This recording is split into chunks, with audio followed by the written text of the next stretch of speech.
So far, we've seen how a knight should be used, but how does one combat the nasty creatures? To do so, you'll need to know the following formula. Anti-knight strategy. Knights lose a lot of their pop if you can take away or deprive them of access to all their advanced support points.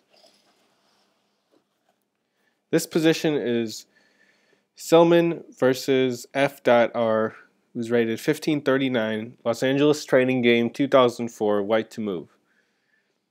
I use this position quite often during lessons with various students, explaining the problems black faces, letting the student try the white side against me, and then me playing it against the student. One key point is the two holes on F5 and F4. White would love to eventually post a knight on F5, while black wouldn't mind smashing a knight onto F4.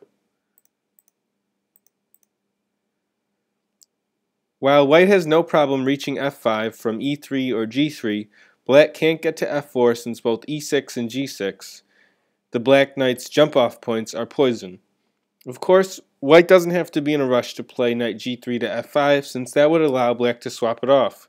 Due to this, white will only go there when he can stay, for example, in many endgames where white will only go there when he can stay.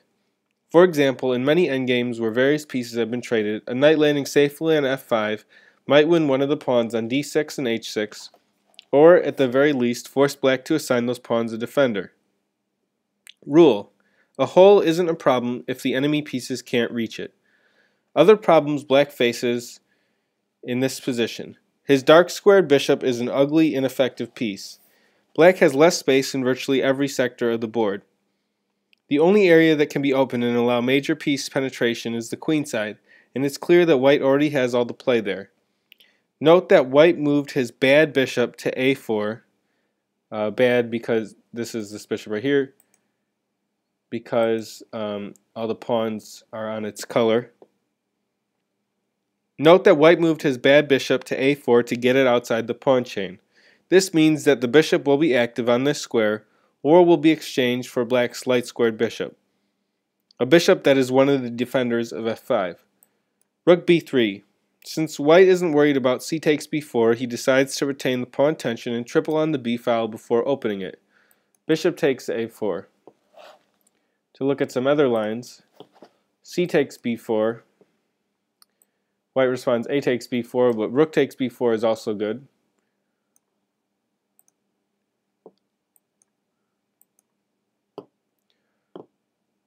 Rook c8, c5, b takes c5. Now, if b5, then bishop takes pawn in the pin. Allows for that.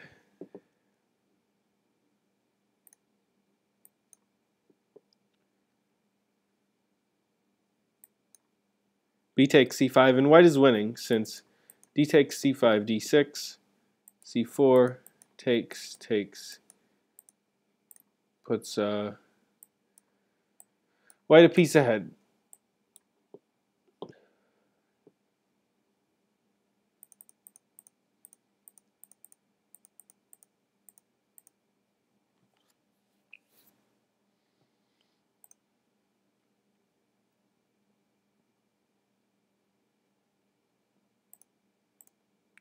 So black plays bishop takes a4, knight takes, knight d7, rook a to b1, b8, rook 1 to b2, rook f8. White is also winning after rook fc8, queen b1, c takes b4, rook takes b4, a5, bishop takes b6, knight takes b6, rook takes, knight takes,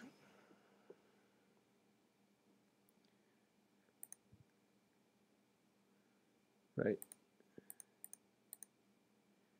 I was just thinking, making sure the queen couldn't capture the c pawn after bishop takes b6, but the rook on b4 was guarding it. So this is good for white, this position, whereas also instead of rook fc8, b5, B takes c5, b takes a4, rook takes b8, knight takes b8, c takes d6, queen takes c5, queen d7, queen b1, queen d8, rook b7 leaves black hopelessly placed. The g7 bishop is particularly pathetic. It's interesting how you can sacrifice a piece and still have a winning position like this because of these pawns and active pieces. Okay, so we're going to look at the main line of this analysis,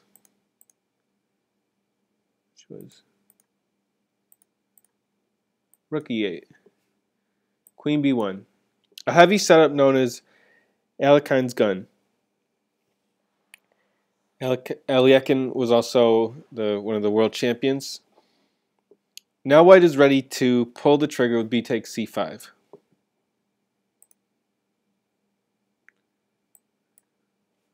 Bishop f8. c5. I think this is a good instructive example. I mean, normally white doesn't even need this much advantage to try to win, but this is an extreme example, so it isolates the imbalances so he can analyze them more easily.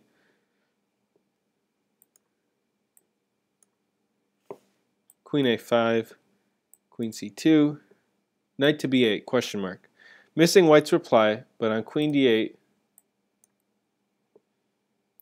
both queen b3 and bishop d2 leave black with trouble finding useful move. Queen b3 or bishop d2, like better.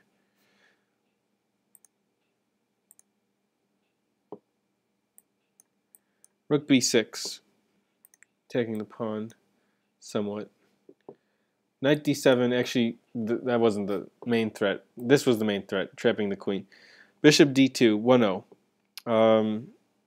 White wins, but I just also want to show if rook takes d6, black's idea was to play knight f5 and try to win the material back, whereas this gets the rook because of the threat of forking the king and the queen. But just bishop d2 is winning.